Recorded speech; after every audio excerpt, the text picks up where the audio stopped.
Audiobiblia en lenguaje actual. Libro de Juan, capítulo 20. El domingo, muy temprano, cuando todavía estaba oscuro, María Magdalena fue a la tumba donde habían puesto a Jesús. Al acercarse, se dio cuenta de que habían movido la piedra que tapaba la entrada de la tumba. Entonces fue corriendo a donde estaban Simón Pedro y el discípulo favorito de Jesús y les dijo: «¡Se han llevado de la tumba al Señor y no sabemos dónde lo habrán puesto!». Pedro y el otro discípulo salieron corriendo hacia la tumba. El otro discípulo corrió más rápido que Pedro y llegó primero.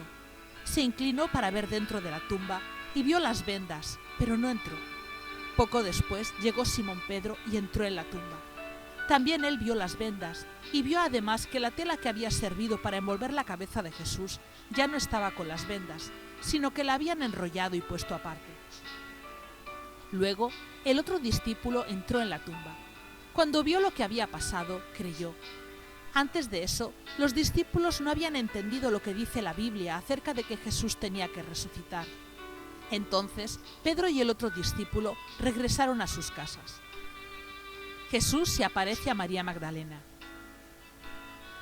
María se quedó afuera de la tumba llorando. Mientras lloraba, se inclinó para ver dentro de la tumba y vio a dos ángeles vestidos de blanco.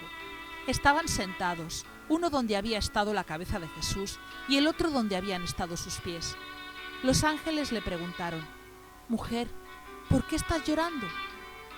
Ella les respondió: «Porque alguien se ha llevado el cuerpo de mi Señor y no sé dónde lo habrán puesto». Apenas dijo esto, volvió la cara y vio a Jesús allí, pero no sabía que era él. Jesús le dijo: «Mujer, ¿por qué lloras? ¿A quién buscas?». María pensó que estaba hablando con el que cuidaba el jardín donde estaba la tumba. Por eso le dijo: «Señor, si usted se ha llevado el cuerpo que estaba en esta tumba, dígame dónde lo puso y yo iré a buscarlo». Jesús le dijo: «María». Ella se volvió y le dijo: «Maestro». Jesús le dijo: «No me detengas, pues todavía no he ido a reunirme con mi Padre. Pero ve y dile a mis discípulos que voy a reunirme con Él, pues también es Padre de ustedes. Él es mi Dios y también es Dios de ustedes». María Magdalena fue y les dijo a los discípulos que había visto al Señor y les contó todo lo que Él había dicho. Jesús aparece a sus discípulos. En la noche de ese mismo domingo, los discípulos se reunieron en una casa. Las puertas de la casa estaban bien cerradas, porque los discípulos tenían miedo de los líderes judíos. Jesús entró, se puso en medio de ellos y los saludó diciendo: «Que Dios los bendiga y les dé paz». Después les mostró las heridas de sus manos y de su costado, y los discípulos se alegraron de ver al Señor. Jesús los volvió a saludar de la misma manera y les dijo: «Como mi Padre me envió, así también yo los envío a ustedes». Luego sopló sobre ellos y les dijo: «Reciban al Espíritu Santo. Si ustedes perdonan los pecados de alguien, Dios también se los perdonará. Y si no se los perdonan, Dios tampoco se los perdonará». Jesús y Tomás.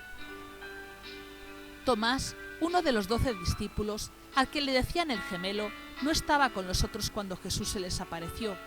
Cuando Tomás llegó, los otros discípulos le dijeron: «¡Hemos visto al Señor!».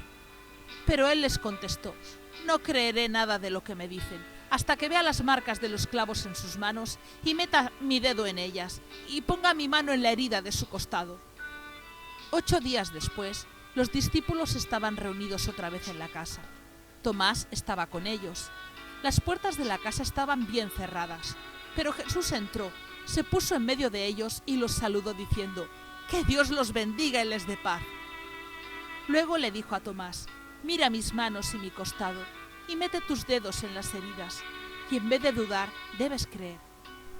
Tomás contestó: «Tú eres mi dueño y mi Dios». Jesús le dijo: «¿Creíste porque me viste? Felices los que confían en mí sin haberme visto». La razón por la que se escribió este libro.